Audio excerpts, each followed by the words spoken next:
Historically যেটা এখন বিশ্বে যেটা হয়েছে, আমি একটু আমরা রিসার্চ করেছি এটার উপর।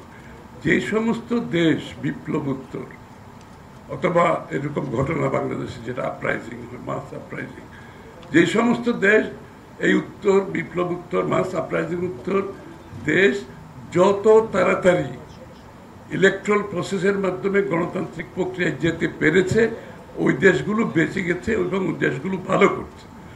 আর যেই দেশগুলো এই বিপ্লব উত্তর সময় আমার দাবি ওর দাবি করতে করতে ঝামেলা পাকাইছে, ওই সমস্ত দেশে গণতন্ত্রও নাই, অর্থনীতিও নাই, সমাজও নাই, ওখানে গৃহযুদ্ধ চলছে, ওখানে সমাজে বিভক্তি চলছে, ওই দেশের অর্থনীতি বিধ্বস্ত হয়ে গেছে।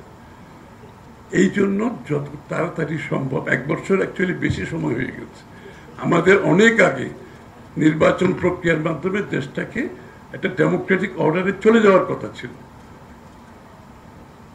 এবং এই না যাওয়ার কারণে দেশ কিন্তু দিন দিন নিচের দিকে যাচ্ছে। কারণ হচ্ছে কি, সরকার এখানে, জনগণ এখানে, মাঝখানে কোনো ব্রিজ নাই, কোনো ব্রিজ নাই। সে কারণে কি হচ্ছে, দেশে পুলিশের কাজ করতে পারছে না, সরকারি কর্মকর্তারা কাজ করতে পারতেছে না, আইন শৃঙ্খলা নাই, ব্যবসা বাণিজ্য নাই, যে ব্যবসার কথা বলে গেলেন উনি, দেশে কোনো ব্যবসা বাণিজ্য নাই, মিল ফ্যাক্টরি নতুন বিনিয়োগ হচ্ছে না। কারণ করবে না তো, এটা তো সম্ভব না। এই যে মানুষ যে বিনিয়োগ করে, টাকা তো শুধু না, আমার শ্রমের একটা বিনিয়োগ আছে। আপনার প্রিয় কাপড়ের যত্নে এলো এনজাইম সমৃদ্ধ Arik silver wash detergent powder, 500 গ্রাম মাত্র 70 টাকা। প্রিমার্ক। আমার সময়ের একটা বিনিয়োগ আছে, তো সে যে সে কাজটা করবে, করার জন্য তার তো short term, mid term, long term একটা প্রজেকশন আছে। এখন তো সেটা নাই। ইন্টেরিয়াম মানে তো ইন্টেরিয়াম ভাই, তো বুঝতে হবে তো, ইন্টেরিয়াম মানে ইন্টেরিয়াম। এই অবস্থায় কেউ এখানে সিদ্ধান্ত কেন নেবে?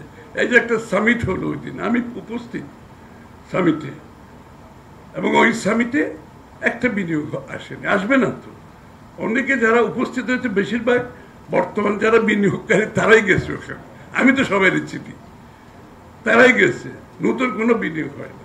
কিন্তু যেই মুহূর্তে নির্বাচনের ঘোষণা এসছে, এখন কিন্তু নড়াচড়া আরম্ভ হয়েছে।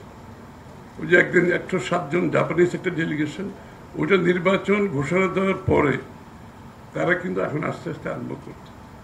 নির্বাচন হয়ে যাওয়ার পরে সিদ্ধান্ত নেবে, তারা কিন্তু অবজারভেশনে আসছে, দেখছে, ব্যবসায়ীরা প্রস্তুতি নিচ্ছে নির্বাচন উত্তর পরবর্তীতে বিনিয়োগ করবে।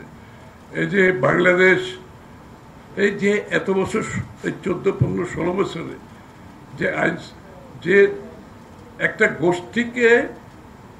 গোষ্ঠীভিত্তিক একটা অর্থনীতি গড়ে উঠেছে, যে পৃষ্ঠপোষকতার যে শুধুমাত্র রাজনীতিতে হয়েছে তা না, অর্থনীতিতে যে পৃষ্ঠপোষকতা হয়েছে, যার কারণে মার্কেট ভেঙে গেছে, মুক্তবাজার অর্থনীতির কনসেপ্ট ধ্বংস হয়ে গেছে।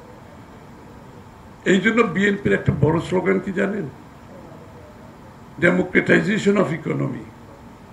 আপনি খালি রাজনীতিতে ডেমোক্রেটাইজেশন করবেন আর অর্থনীতি আপনার পকেটে থাকবে, আপনার লোকের পকেটে থাকবে, ডেমোক্রেসি উইল নট ওয়ার্ক।